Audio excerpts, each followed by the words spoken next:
Assalamu alaikum warahmatullahi wabarakatuh. Today, inshallah, we'll talk through the noon and the ra, two letters from Tarf al-Lisan. So the noon, the tip of the tongue is touching behind the top incisors, okay? And that's basically the gums. And you say the noon. The one point that I would like to mention is a lot of students say na, ni, no. And it should be ne, ni, no. And again, you should keep your lips in a horizontal fashion, as we said in one of the previous, or in few of the previous videos. We said say na, ni, no, and keep your lips horizontal, and do not open them up in a vertical manner because you will make the noon strong. There is a video that I've already uploaded titled Soft Letters. Please have a look and watch that video and see how you can make the letters soft and what points you should follow, inshallah. So the makharij of noon is quite simple. You're just touching the tip of your tongue to the gums and say na, ni, no. Okay, and that's the top part of your mouth. So behind the top incisors, so the top teeth, behind the top incisors, and the arrow is pointing there, and the tip of the tongue is highlighted for you. Again, it's not heavy and you should make it soft, inshallah. The other letter that I would like to go through is Ra. And as we said, in all heavy letters, we're raising the tongue. Tip of the tongue is behind the top central incisors. Here it says Qariban min makharij an-nun. So it is very close to the articulation point of the nun. And again, the tip of the tongue is touching the gums and behind the top front incisors, okay, after the makharij of noon. So na and the ra comes from the makharij just after the noon. So the noon literally is here as the meeting point of the incisors with the gum line, and then you move the tongue slightly up to say the ra. There are many rulings on the ra that we'll go through, inshallah, and those are light and heavy ra. There is taqreer in ra, okay, which is the continuation of sound or trailing sound, okay. The ra, it's made soft, light, when it is preceded by the kasra, and we already spoke of the similar ruling for lam. Your ra will be heavy when it's preceded by a fatha and a dhamma. Circling your lips like this will make the ra heavy. So that is a good way to position your lips when you are doing the heavy ra, which is preceded by the dhamma and fatha. The heavy ra, you want to be raising the tongue up so that you can see the underneath of your tongue, and that indicates the heaviness. So sometimes people are saying ra, ra, but they're not lifting the tongue. If you lift your tongue up and you make this part visible, that's when you will make your ra heavy. But in this one, you're not raising it that much. You're just raising the tip of you're just making the tip of your tongue touching the back central incisors. So if you touch the back part of the top central incisors without raising it too much, you'll get the lighter ra. Okay, so you're basically touching it there, the. That's how it would be. And that's incorrect. It's fine for the ri, but not for the fatha and the dhamma. So for that, you need to be raising your tongue a bit more. Now, for the trilling sound, the taqreer, a lot of people think that there is taqreer, so they add that continuation of the ra. So they say ar, ra, which is incorrect. It's ar, ra, ar, ra, ra, ar. It already has natural taqreer, so please do not add to that, because that's a mistake. You have 3 cases for ra, okay? So you have 8 cases for the tafkhim, which is heavy. You have 4 cases for tarqiq, which is light. You have 2 cases for either tafkhim or tarqiq.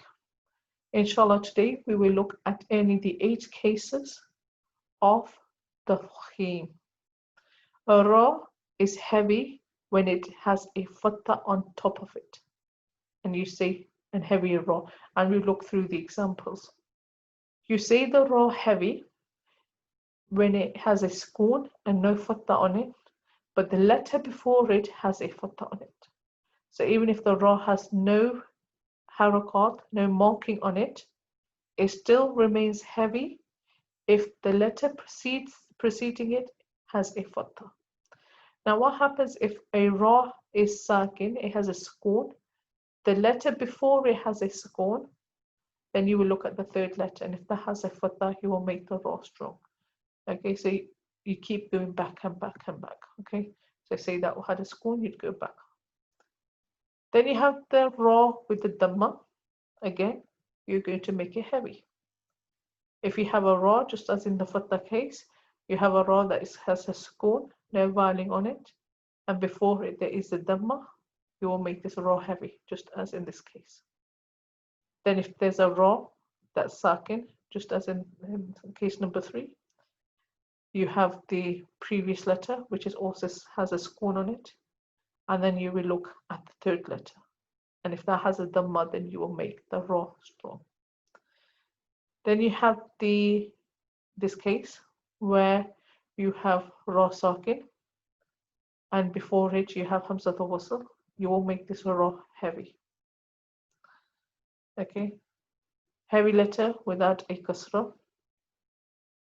Okay, so sorry, this is the 8th case that we will inshallah look at.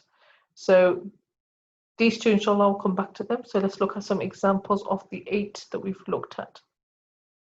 As we said, if there is a ra with the fatha, you'll say it heavy. Okay, so rabbuka, rabbuka. I will not say rabbuka because that's light. I'll say rabbuka, ar-rahman, ar-rah. I'm saying ar-rah, ar-rah. I'm not saying ar-rahman, ar-rahman. That's incorrect because the ra is soft. I want to make it heavy, so I will say ar-rahman. Here in the second case, the ra is sakin, and before it has a fatha. So the ra is preceded by a fatha. So how will I pronounce it? Wa arsala, wa arsala, and I'm keeping the alif soft. Wa arsala, qurna, making the ra qurnan, qurnan. In the third case, if the ra is sakin and the letter before it is also sakin, so here you may say that there is no sukoon on the ra, and which is correct. But when we are stopping on this letter, we are putting a sukoon on it. Because we are stopping on this letter, we are putting a sukoon on it. Therefore, it becomes a ra with the sukoon. Then you have a letter preceding it that also has a sukoon. So if 2 letters have sukoon, what do? We look for the third letter. And in these 2 cases, we have fatha. So therefore, we will make the ra strong, even though so when we stop on it, we ignore the harakat on it. So we stop, because we're stopping on it, we will put a sukoon on it, and we will ignore the original voweling. So wal asr, wal fajr. Okay, because that's qalqala. So wal fajr, and I'm making it strong. The fourth case, if it has a dhamma on it, wal qamaru, wal qamaru, kafaru. So you have mud here. So we already spoke about mud, so that's 2 kinds. Kafaru. Again, I'm making it strong. If the ra has a sukoon and the letter before it has a dhamma, so same as our other cases, with this one, where it's sakin, okay, and the letter before it has, so here the letter before it had a fatha, so in this case the letter before it has a dhamma, so it will still be strong. القرآن القرآن or Al-Quran if I'm stopping. Now here I'm interested in how to say the Ra. I'm not going to say Al-Qur, Al-Qur, that's too soft. Al-Qur, Ra. And here in the last one we're going to say if the Ra is sakin, so here we are stopping on it and before it has a kasra and which is preceded by a dhamma. So we are stopping on it, so we're going to make this a Ra with scorn. The letter before it has a scorn, then we're going to look at the third letter, and if the third letter has a fatha or dhamma, we're going to make it strong. The next case, if the Ra is sakin and preceded by a presented kasra, which is hamzatul wasl, so if it has a hamzatul wasl, the Ra is pronounced as heavy as the khim. If we start on the hamza wasl with a kasra continuing from the previous, if we okay, so here it's always heavy when preceded by hamza. If we start on the hamza wasl with the kasra or continuing from it, okay, so we're still going to make this a heavy Ra. So here, okay, we're going to make it strong here. So irji'u minar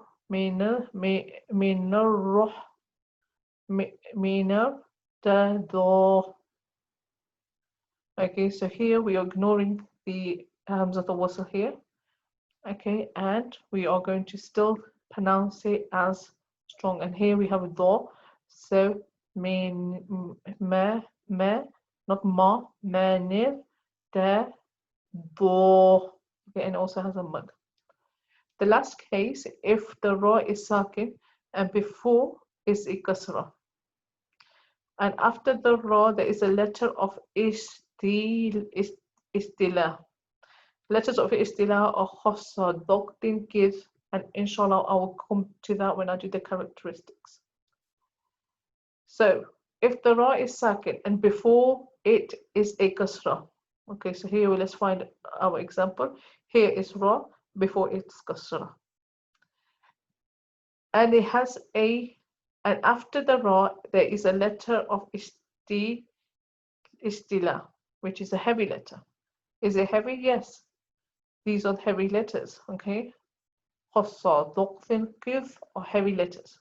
If any of these letters come after Ra that does not have a kasra, meaning it has any vowel including the sukun, so it shouldn't have a kasra on it, it can have any vowel, then